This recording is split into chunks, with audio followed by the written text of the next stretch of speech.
correctional officer convicted of assault. While 5 investigates, Brittany Johnson continues her coverage of violent interventions inside a Massachusetts prison's psychiatric hospital. Please be aware that some of the content in this report you're about to see is very disturbing.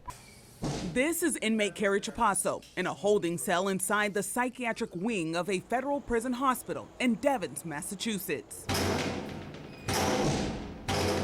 Water pump. I need real water. He has been pepper sprayed after threatening a nurse. It's June 18th, 2019, and Senior Correction Officer Seth Bourget is reporting. Trapasso was in prison for production of child pornography and coercing or enticing a minor.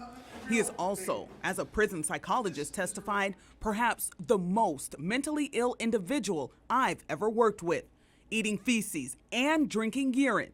As a child, Trapasso was very physically abused, including a traumatic brain injury from someone swinging his head against a brick wall. At this moment, a team is assembling to force him to comply. 2 things are important here. One is that senior officer Seth Bourget has a plexiglass shield to block Trapasso's spit. The other is that the camera that Bourget was holding has been put down here, forgotten, but still on. Stop resisting! In the investigation that followed, here's what was submitted. The forgotten camera captured a clear view of Bourget slamming the shield up and into Trapasso's chin as he stood handcuffed in the cell. Video from that forgotten camera was deleted. Forensics experts recovered it. Trapasso needed 12 staples to the back of his head and 6 stitches to his lip.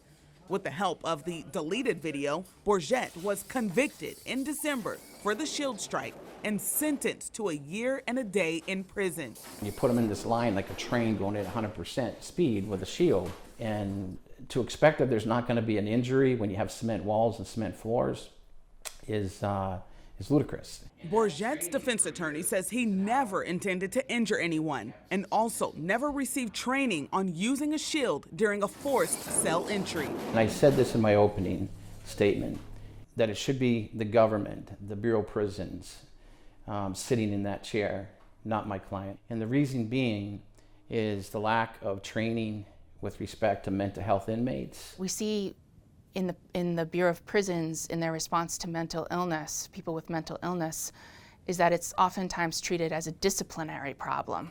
We showed the encounter to federal public defender Jane Peachy. You can just really see the disconnect between the incarcerated person's state of mind contrasted with the prison's response, which is just brutal.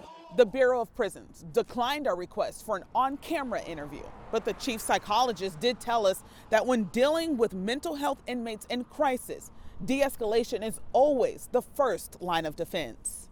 Devens psychologist tells us that correctional mental health is complicated, but it ultimately boils down to people working with people. We want people to be safe, to live their best lives, even if they have to live in prison.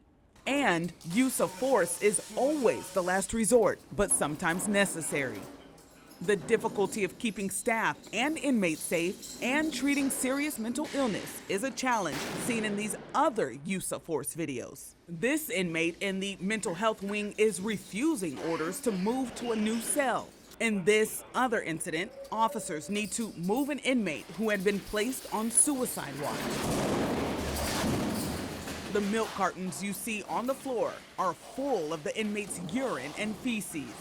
I know prison is supposed to be to punish people. Sometimes, honestly, they come out of prison worse mentally than they went in. Wow. Yes, the ACLU's National Prison Project has sued the U.S. Bureau of Prisons to obtain records about their handling of mentally ill inmates across the country. And this also includes records from Devens. So, Brittany, let's talk about that correction officer. He is now in prison as an inmate. That's exactly right. He actually, Seth Bourget, he reported to federal prison just a couple of weeks ago, and he is actually appealing his conviction. So what about the other officers involved? The other officers who you saw go into the cell with Seth Bourget, none of them were charged. None.